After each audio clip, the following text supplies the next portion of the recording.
ಹೃದಯಗಳ ಬೆಸೆಯೋಣ, ವಸುಧಾ ಕುಟುಂಬ ರಚಿಸೋಣ, ಒಳಗಲಿ ತಾಯ ಯಶೋಗಾನ.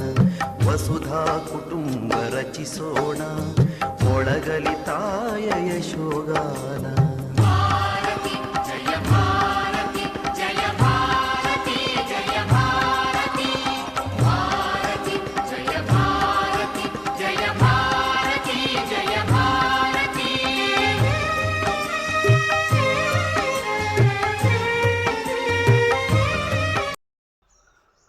ವೃಕ್ಷಕ್ಕಲ್ಲ ವೃಕ್ಷದ ಫಲವು, ವೃಕ್ಷಕ್ಕಲ್ಲ ವೃಕ್ಷದ ಫಲವು, ನದಿಯ ನೀರು ನದಿಗಲ್ಲ, ಸಂತನ ಬದುಕು ಸಂತನಿಗಲ್ಲ, ಅದು ಲೋಕದ ಹಿತಕ್ಕೆ ಕಬೀರ, ಅದು ಲೋಕದ ಹಿತಕ್ಕೆ.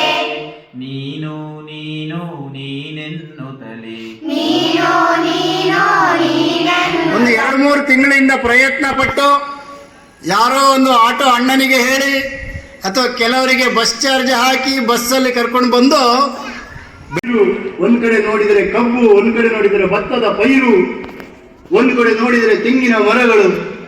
ತಕ್ಷಣ ಯಾರು ಓಡ್ತಾನೆ, 2 ಎಳ್ನೀರು ತಂದು ಕೊಡ್ತಾನೆ.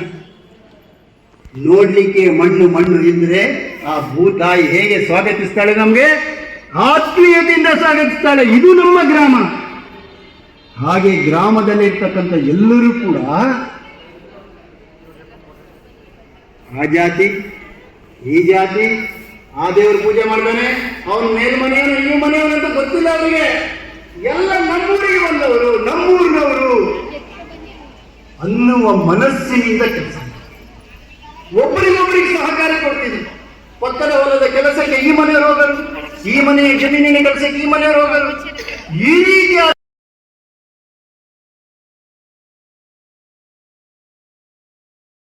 ಆಶ್ಚರ್ಯವಾಗ್ತಾ ಇದೆ, ಸಂತೋಷವಾಗ್ತಾ ಇದೆ. ಹಿಂದೂ ಧರ್ಮದ ಉಳಿವಿಗಾಗಿ, ಹಿಂದೂ ಧರ್ಮದ ಪ್ರಗತಿಗಾಗಿ, ಹಿಂದೂ ಧರ್ಮದ ಪುನರುತ್ಥಾನಕ್ಕಾಗಿ ನಾವು ಸತ್ತರೂ ಚಿಂತೆ ಇಲ್ಲ. ಮತ್ತೊಮ್ಮೆ ಭಾರತದಲ್ಲಿ ಹಿಂದೂ ಧರ್ಮವನ್ನು ಪ್ರಜ್ವಲಿಸುತ್ತೇವೆ ಎಂಬ ಆಸಕ್ತಿಯಿಂದ ಇಲ್ಲಿ ನೆರೆದಿರತಕ್ಕಂತಹ ಸಮಾವೇಶಗೊಂಡಿರುವಂತಹ ಎಂದರೆ ಈ ಒಂದು ಸನ್ನಿವೇಶವನ್ನು ನೋಡಿದಾಗ ಬಹಳ ಆಶ್ಚರ್ಯ ಆಗ್ತಾ ಇದೆ. ಇಲ್ಲಿ ಗಂಡು ಮಕ್ಕಳಿಗಿಂತ ಹೆಣ್ಣು ಮಕ್ಕಳ ಸಂಖ್ಯೆ ಜಾಸ್ತಿ ಇದೆ.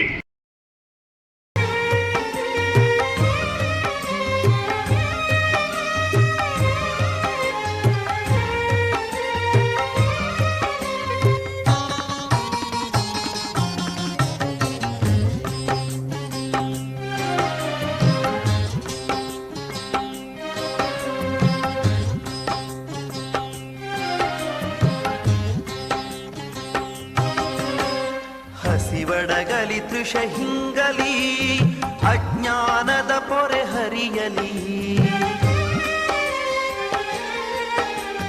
ಹಸಿವಡಗಲಿ ತೃಷ ಹಿಂಗಲಿ, ಅಜ್ಞಾನದ ಪೊರೆ ಹರಿಯಲಿ. ರೋಗ ರೂಢಿಗೊದಗಲಿ ಅವಸಾನ, ಸುತರ ನಗಿದು ಕರ್ತವ್ಯ ಪಣ, ಧರೆಯನಿಸಲಿ ಆನಂದವನ. ವಸುಧಾ ಕುಟುಂಬ ರಚಿಸೋಣ, ಒಳಗಲಿ ತಾಯ ಯಶೋಗಾನ.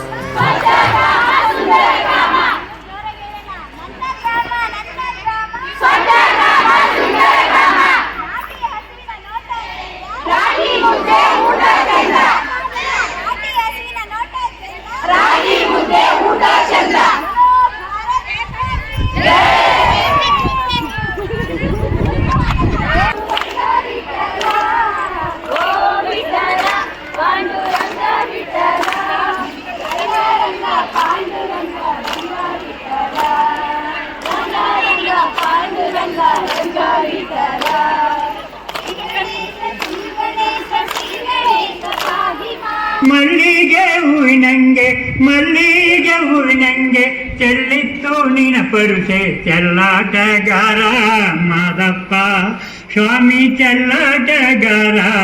ನಾವೇನ್ ಮಾಡ್ತಾ ಇದೀವಿ? ದೇಶವನ್ನ ಕಾಯೋದಕ್ಕೆ ಸೈನಿಕರಿದ್ದಾರೆ, ರಾಜ್ಯವನ್ನ ದೇಶವನ್ನ ಆಳೋದಕ್ಕೆ ರಾಜಕಾರಣಿಗಳಿದ್ದಾರೆ. ಆದರೆ ನಮ್ಮ ಮನೆಯನ್ನ ನಾವೇನ್ ಮಾಡ್ಕೊಳ್ತಾ ಇದೀವಿ? ನಮ್ಮ ಮನೆ ಸುಮ್ಮನೆ ಆಗಿದೆ. ಈಗ ಮನೆಯ ಮಂತ್ರಾಲಯ ಮನಸ್ಸೇ ದೇವಾಲಯ ಅಂತ ಒಂದ್ ಕಡೆ ಹೇಳ್ತಾರೆ. ಬೆಳಗ್ಗೆ ಮಾತಾಡ್ತಾ ಹಿರಿಯರು ಹೇಳಿದ್ರು, ನಮ್ಮ ದೇಶದ ಸಂಸ್ಕೃತಿ ಏನಾದ್ರೂ ಉಳಿದಿರೋದು ಹಳ್ಳಿಗಳಿಂದ. ನಮ್ಮ ದೇಶದಲ್ಲಿ ಸಂಸ್ಕೃತಿಯನ್ನ ಸಂಸ್ಕಾರವನ್ನ ಏನಾದ್ರೂ ಬಿಂಬಿತವಾದರೆ ಅದು ಹಳ್ಳಿಯಿಂದ. ಈ ಎಲ್ಲವನ್ನ ತಿಳ್ಕೋಬೇಕು ಅಂದ್ರೆ ಒಂದ್ ಕಡೆ ಸ್ವಾಮಿ ವಿವೇಕಾನಂದ ವಸುಧಾ ಕುಟುಂಬ ರಚಿಸೋಣ, ಒಳಗಲಿ ತಾಯ ಯಶೋ